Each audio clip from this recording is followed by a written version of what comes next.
இந்த பச்சை கிளிக்கொரு செவ்வந்தி பூவில் தொட்டிலை கட்டி வைத்தேன்.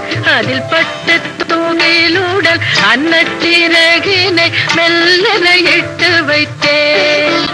இந்த பச்சை கிளிக்கொரு செவ்வந்தி பூவில் தொட்டிலை கட்டி வைத்தேன். அதில் பட்டு துணிலுடன் அன்னச்சிறகினை மெல்லன இட்டு வைத்தேன். நான் ஆராரோ என்று தாலாட்ட இன்னும் ஆராரோ வந்து பாராட்ட. நான் ஆராரோ என்று தாலாட்ட இன்னும் ஆராரோ வந்து